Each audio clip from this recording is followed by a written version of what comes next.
Payo sa mag-asawa. Pag galit asawa mo, huwag mong sasabayan. Kailangan isa lang ang galit. Kung galit siya, hayaan mo siya. Manahimik ka.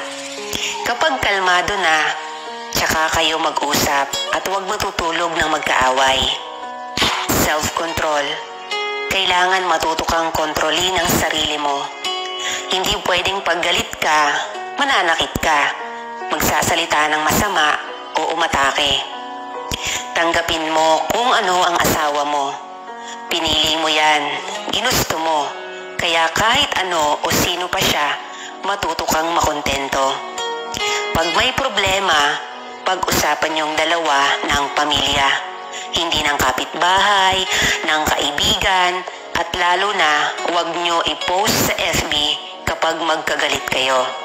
Sa FB kasi, maraming chismosa at chismoso. Nakikisali kahit hindi alam ang pangyayari. Kapag nag-away kayo, may masasabing masasamang salita. Huwag mo dibdibin. Isipin mo galit lang siya.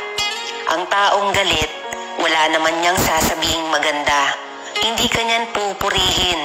Gawin mo, pasok sa kanang tainga, labas sa kaliwang tainga. At huwag kayo magsisigawan. Laging yakapin ang asawa at mga anak. Nakakagamot ng sama ng loob. Nakakawala ng problema, pansamantala, at nakakagaan ng pakiramdam. Araw-araw mong sabihin sa asawa mong pogi or maganda siya. Ang bango niya, huwag mong pagdududahan na kaya siya nagpapapogi o nagpapaganda dahil sa iba. Mas dapat ikaw ang unang maka-appreciate nun sa kanya. Pinakamahalaga ang respect at tiwala kaysa sa love. Dapat yan ang kahit anong mangyari, hindi mawawala sa dalawang nagmamahalan.